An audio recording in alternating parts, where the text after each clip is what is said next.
ধারাবাহিকের আজকের পর্বে আমরা দেখতে পারবো রুদ্ররূপ সান্যাল মাস্টার মশাইকে এতটা অপমানিত করেছে। মাস্টার মশাই খাওয়া দাওয়া সমস্ত কিছু বন্ধ করে ঘরের মধ্যে দরজা বন্ধ করে আছে। তখন ফুলকিরা ভাবতে লাগলো যে কোনো প্রকারে জেঠিমণিকে বাড়িতে ফিরিয়ে আনতে হবে, না হলে জেঠিমণির অবস্থা খারাপ হয়ে যাবে।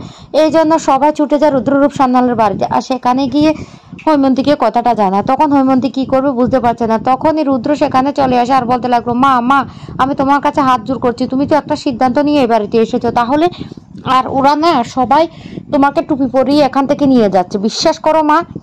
কিন্তু মাস্টার মশাইয়ের অসুস্থতার কথা শুনে হৈমন্তী কিছুতে নিজের মনকে আর স্থির রাখতে পারে না। যে মানুষটা 3টা কাজের মধ্যে একটা কাজও করেনি, পত্রিকা পড়া, অফিসে যাওয়া, চা খাওয়া কিছুই করেনি, তখনই হৈমন্তীর মনে টেনশন হয়ে যায়। আর হৈমন্তী তখন বলতে লাগলো, রুদ্র বাবা শুনো, আমার সমস্ত ব্যাগপত্র এখানে রেখে যাচ্ছি, আমি যাব, দেখে আবার চলে আসবো। রুদ্র তখন কি করবে বুঝতে পারছে না। তারপরে হৈমন্তীকে নিয়ে সে বাড়িতে চলে আসে। আর হৈমন্তী গিয়ে বলতে লাগলো, মাস্টার মশাই আপনার কি হয়েছে, আমি এসেছি তো, দরজাটা খুলুন।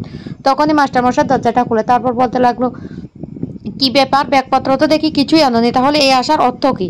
এরপরে ফুলকি পারমিতারা চালাকি করে মাস্টার মশাইয়ের সাথে একা কিছু কথা বলতেছে। তখনই মাস্টার মশাইকে বলতে লাগলো, কি এমন হয়েছে যে 3টা কাজের মধ্যে একটা কাজও করেনি, এভাবে মানসিক ভাবে ভেঙে পড়ছেন আপনি? তখনই মাস্টার মশাই রুদ্রের সমস্ত কুকীর্তির কথা হৈমন্তীকে বলে আর বলতে লাগলো, এবার আমি কি করব, সত্যি মনে হয় আমাদের বয়স হয়ে গেছে, এখন আর আমার না বেঁচে থাকতে ইচ্ছে করছে না।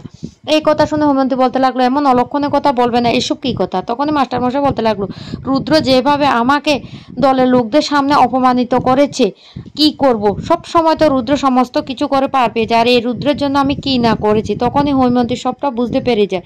এইদিকে হৈমন্তীর ব্যাগপত্রগুলি আনার জন্য হৈমন্তী বলে দে ধানুকে, আর বলতে লাগলো, ফোন করে বল লাবুকে আমার ব্যাগপত্রগুলি পাঠিয়ে দিতে। আর ব্যাগপত্রগুলি আনতে রোহিত আর ফুলকি গেলে সেখানে রুদ্র আবার ওদের সাথে খারাপ আচরণ করে এবং ফুলকিকেও হুমকি দিয়ে দেয় আর বলতে লাগলো ফুলকিকে নাকি সে মেরে দেবে। তখনই লাবু বলতে লাগলো, আমার ভাই আছে আর ভাই একজন বক্সার, তোমার কি হবে সেটা ভেবে নিও।